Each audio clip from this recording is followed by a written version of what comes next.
Apa prestasi Deddy Mulyadi sekarang di Jawa Barat? Di Jawa Barat itu dulu waktu gubernurnya Ahmad Heriawan dari PKS, indeks pembangunan manusia ketika dia awal menjabat itu Jawa Barat peringkat 16.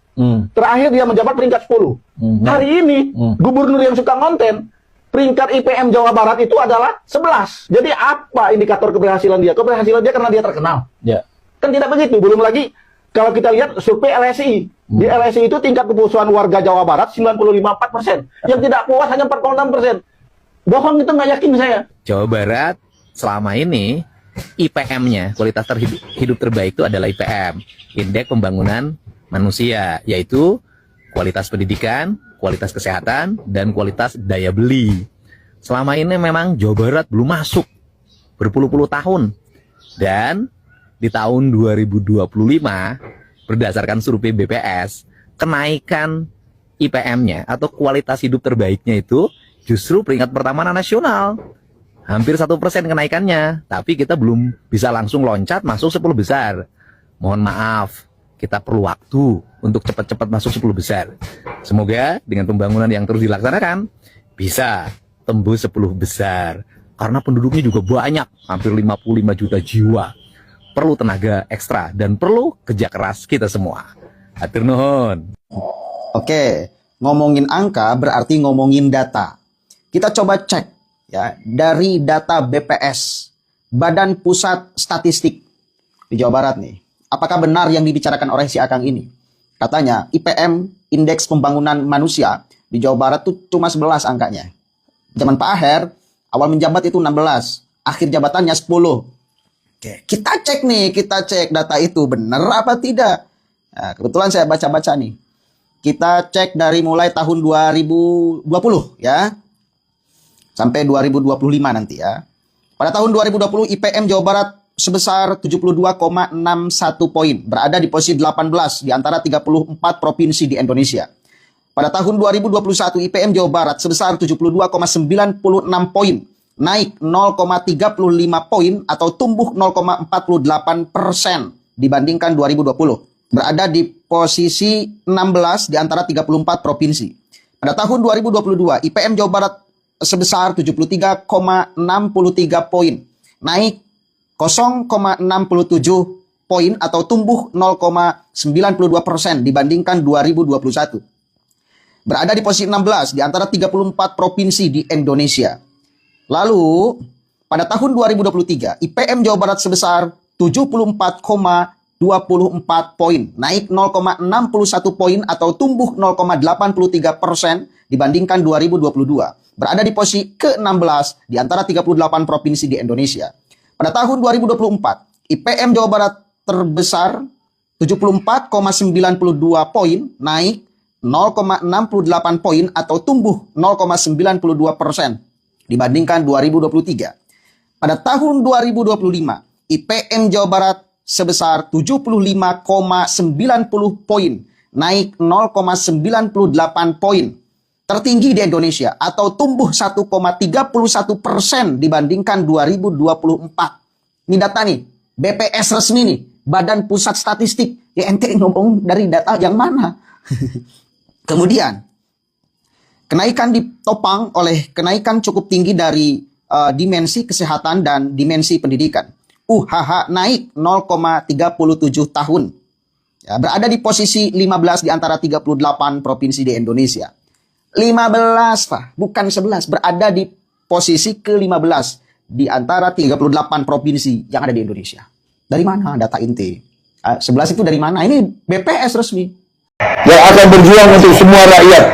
Saya minta Deddy Mulyadi dan Dhani Winata agar segera dibantu, didukung supaya bisa membantu saya di pusat, bisa membantu saya di Jakarta untuk kita bela rakyat Indonesia.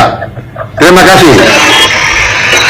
Terima kasih Pak. Salam. Jawa Barat itu dulu waktu gubernurnya Ahmad Heriawan dari PKS, indeks pembangunan manusia ketika dia awal menjabat itu Jawa Barat peringkat 16. Terakhir dia menjabat peringkat 10.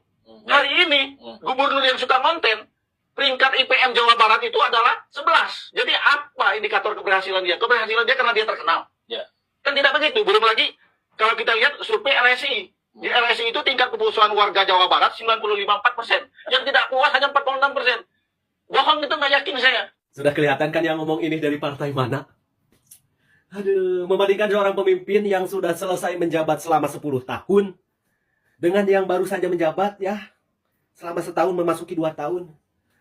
Apalagi yang dibandingkan IPM, Indeks Pembangunan Manusia, yang setiap tahunnya ya IPM Jawa Barat mengalami kenaikan.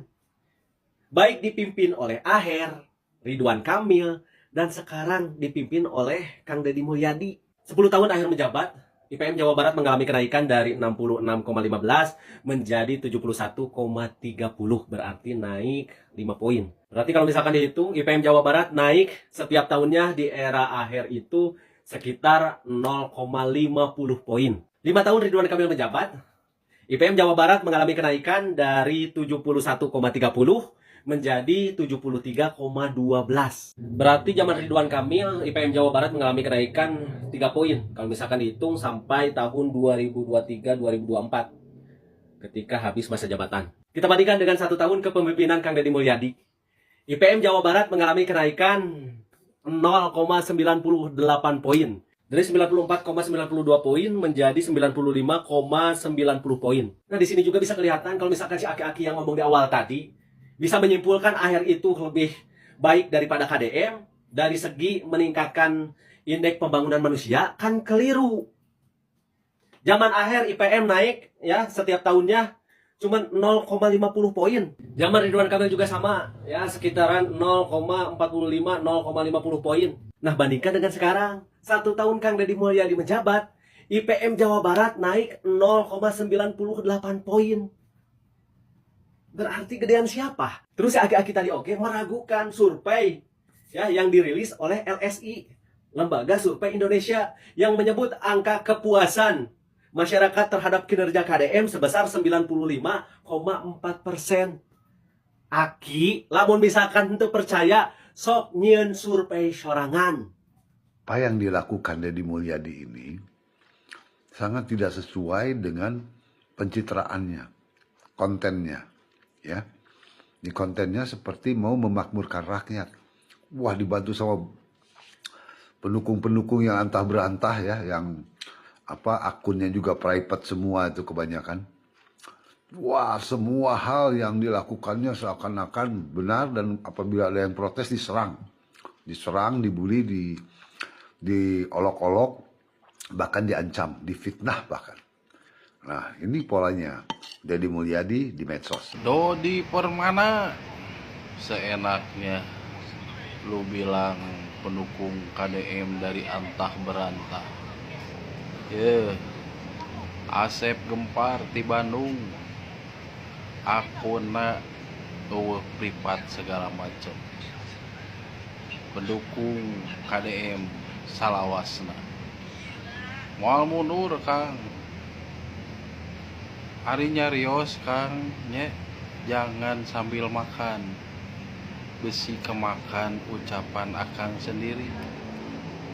Hati-hati Kang, kami pendukung KDM bukan dari antah berantah, tapi kami jelas Bandung Timur, Pasar Induk Gede Bage.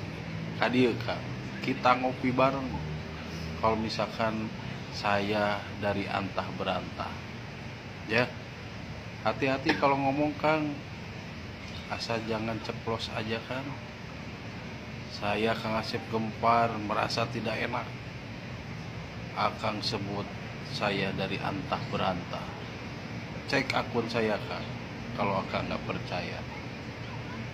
Saya tetap ngadukung Bapak Ayu sampai kapanpun. Salam sehat, tetap sehat, pakai akal sehat. Sampurasun. Kan karena popularitasnya, tapi ada satu hambatan politik yang hampir tidak banyak dibahas oleh orang-orang. Jadi KDM itu merupakan kader Partai Gerindra dan ketua umumnya adalah Presiden Prabowo. Jadi apa iya KDM akan melawan ketua umum partainya sendiri? Apa iya KDM akan berkhianat kepada Presiden Prabowo? Prabowo kemungkinan akan maju lagi pada Pilpres 2029. Kalau KDM juga maju, otomatis mereka akan saling berhadapan. Karena itu menurut saya KDM tidak akan bisa menjadi calon presiden pada 2029 nanti. Kecuali nih, dia memilih keluar dari Partai Gerindra dan berhadapan dengan Presiden Prabowo. Itu artinya dia harus berkhianat.